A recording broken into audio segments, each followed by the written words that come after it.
Olha aqui, gente, essa semana passada, eu não lembro que a gente também veio, através do Alessandro Lobianco, com o caso do suposto filho do Emílio Santiago, né? Porque o exame de DNA, que foi revelado aqui no nosso programa, deu que ele não era filho mesmo do Emílio Santiago, e aí ele resolveu pedir um novo exame de DNA. E ele alega, entre outras coisas, porque o patrimônio de 10 milhões de reais do Emílio ficou para o assessor dele, que seria casado com ele, foi reconhecida união estável, ele ganhou essa causa, ele ficou com esse patrimônio. Esqueci o nome do rapaz. Alex. Não, é Alex, não é. Não. Alexander? Não, sei lá, é alguma coisa. Gente, Alexander, dele, né? Então dá para chamar de Alex mesmo. Chamando de Alex isso mesmo. O Alex, ele garante que não existe essa união estável, que o Emílio nunca realmente foi casado ou viveu tantos anos com o Márcio Tadeu.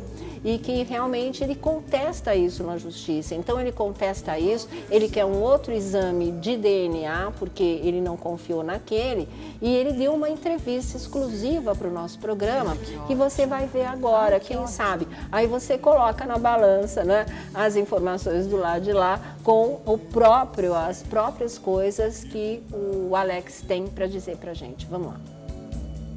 Sônia, muito obrigado por tudo que você tem feito aí. Desde o primeiro momento que eu fui ao seu programa, você me abriu portas para que eu possa falar com todo mundo. Todas as hipóteses de tentar provar uma paternidade foram passadas pela cabeça. Só que quem conhecia Emílio Santiago realmente vai entender o que eu vou falar agora. Era uma pessoa maravilhosa, mas muito difícil, entende? E eu não queria ganhar ele desse jeito. Eu vou pedir a você para fazer um DNA. Eu queria levar ele aos poucos para que eu conseguisse fazer isso mais na frente. Mas, infelizmente, uma coisa que é inevitável em todas as nossas vidas, que é a morte, ela faz isso com a gente. Mas você acha que em vida hoje você teria conquistado esse laço afetivo com ele, aos pouquinhos? Com certeza, teria feito o exame de DNA com calma e tempo, e a gente conseguiria provar muita coisa, inclusive provar que tem coisas que não existem e estão tentando provar aí. Mas, com certeza, se ele vivo fosse, estaria tudo de uma maneira muito diferente. O que te motivou, então, de início, a pedir para tirar o Márcio Tadeu desse inventário? Se as pessoas vivem um romance, independente da opção sexual de cada um, você não precisa fazer união estável. Você não precisa fazer pós a morte. Você faz em vida, entende? Você faz a sua união em vida. Depois que morre, você vai tentar provar o quê? A gente só tenta provar alguma coisa sobre união estável depois de morto quando aquela pessoa não tem a vontade de casar com você ou de ter algum tipo de relação com você. Você está entendendo? Porque quando duas pessoas se gostam de verdade e têm uma boa relação, eles não pensam duas vezes. Eles vão lá e vão fazer a união estável, o casamento que tenha que ser feito. Então você acha que o Márcio seria um amigo, no caso? Um amigo do Emílio? Não teria mesmo nenhum vínculo afetivo, de relação ali, de casal? Um amigo da onça, né? Porque eu vou te falar uma coisa. O Emílio não tinha companheiro nenhum. Você apresentou um exame de DNA, né, que teria sido feito entre você e uma irmã, né, e que deu uma compatibilidade de 63%. Ali você já achou que a história estaria resolvida? Eu acredito o seguinte, a tia Ercília, ela é filha da senhora Neide com meu avô Mário. São irmãos só por parte de pai, não de mãe. Então, não há como meio-irmãos terem 100% do DNA. Porque aí depois foi feito um DNA, né? Foi confrontado um DNA do seu material genético com o material genético do Emílio, que foi colhido na autópsia, né? E esse material foi direcionado para o laboratório da UERJ, que é o laboratório do Estado. E você questionou esse exame deu uma compatibilidade pouca, menos de 20%, né? O que te levou a desconfiar desse exame? Quem não sabe, o senhor Márcio Tadeu, ele é funcionário da UERJ e de alta patente.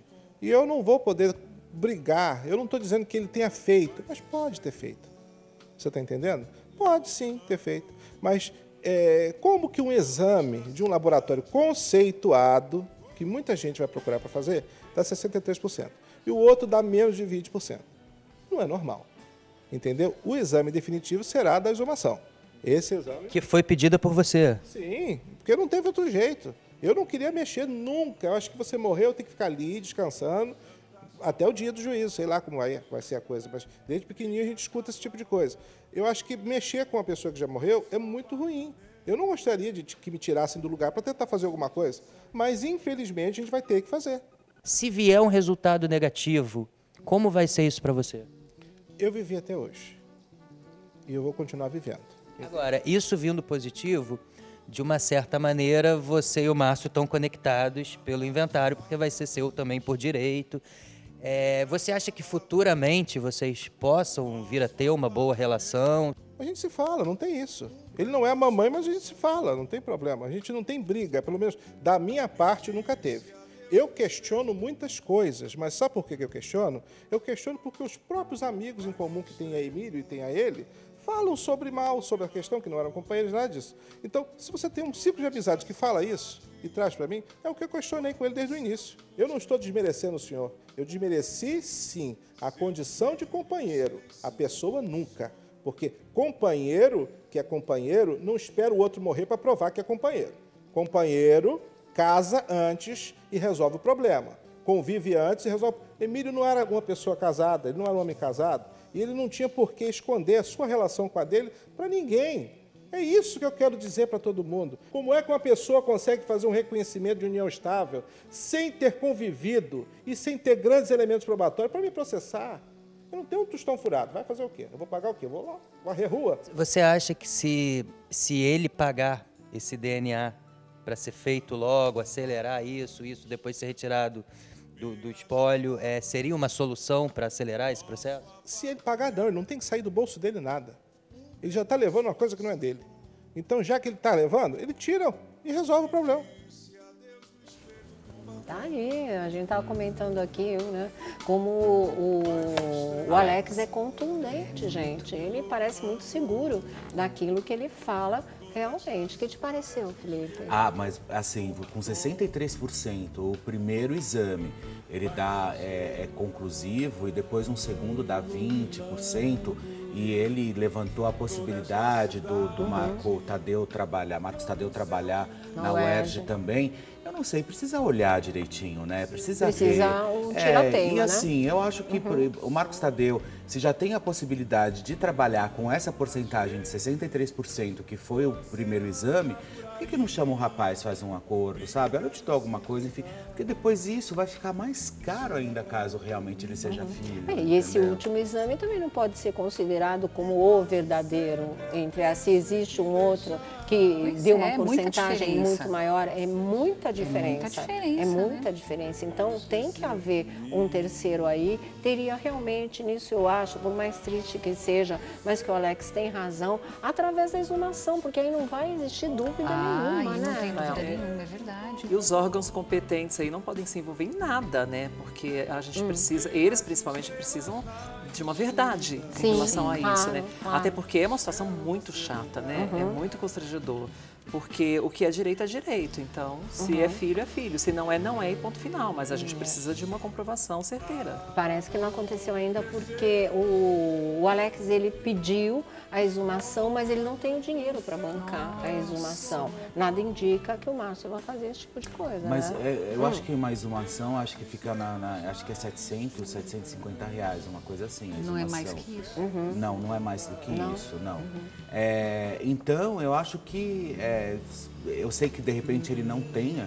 É o que ele falou, o cara está processando ele falou só se eu for varrer rua, porque eu não tenho porque às vezes vale muito mais a pena, às vezes, a gente investir também nesse momento do que realmente ficar esperando a boa vontade do outro para pedir os 750 reais para poder fazer a exumação, para poder levantar essa história. Que não tem nenhum outro interesse do outro lado. Se de repente algum parente que ajude emprestando essa grana, porque é um momento de fazer mesmo. Isso. A verdade, infelizmente, tem que ser agora, não dá para deixar passar, não. Quanto mais rápido, melhor, porque dói, né? Mexer Você com essas sabe que coisas. uma irmã minha apareceu depois de quase 40 anos. Irmã? Lembra quando eu fui no domingo espetacular? No domingo espetacular, não. No programa do Geraldo, logo que eu saí da Fazenda. Isso, lembra dessa história? Pois é. Que daí eu fui, inclusive, o Marcelo Rezende estava lá no dia e tal.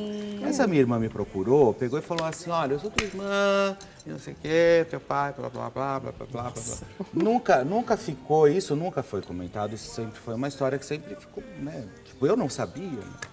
Aí eu cheguei pro meu pai, peguei e falei assim, aí, qual é? Entendeu? Tá me procurando, tá me chamando, tá falando, eu acabei de sair de um programa de televisão. Então, quer dizer, ela tá me chamando de irmão, e aí, o que você vai fazer? Né? Aí ele pegou e falou assim, não, eu acho que sim. Eu falei, eu acho que sim, não. Você vai agora mandar ela vir do Rio de Janeiro pra cá. Fazer o exame. E nós vamos conversar, todo mundo. Juntei ela, meu irmão, meu pai, ela veio com uma tia dela. Senhora. Quando ela chegou com a tia dela, na hora que a tia dela olhou, meu pai falou, oi, Hilton, quanto tempo? Eu falei, poxa, aí já tem história, entendeu? Então eu falei, senta, tal, não sei o quê, vamos bater papo, vamos conversar. E realmente, pronto, É minha sua irmã. Veio tudo à tona, veio assim. E é muito, muito mais. Não, meu pai mesmo assumiu, entendeu? E assim, é muito mais fácil. Muito né? mais. Porque depois E você mais já digno, resolve né? a história Lógico, claro. enquanto tá aqui, enquanto tá vivo, enquanto tá podendo, enquanto não, sabe, tá todo mundo participando, do que realmente esperar alguma coisa acontecer, né? Porque eu preciso disso, eu preciso daquilo. Aí, o que você está precisando? Ah, eu tô precisando disso. Então, beleza, então a gente já tenta resolver de uma forma. Pronto, você já caminha com a tua vida, já caminha também. A gente tá com a gente tem uma relação super bacana, entendeu? E assim eu acho que tem que ser, porque não adianta você ficar querendo tirar o direito que o outro tem. Se ele tem o direito, por que você vai tirar dele? Exatamente, tem que ser respeitado esse tipo de coisa, né? Girando a nossa roda aqui, boa sorte, né, aí pro Alex também, que tudo se resolva com o Márcio Tadeu, que a verdade dessa história seja finalmente divulgada através de um terceiro exame, através de uma exumação, que assim seja, mas que isso seja resolvido para valer mesmo.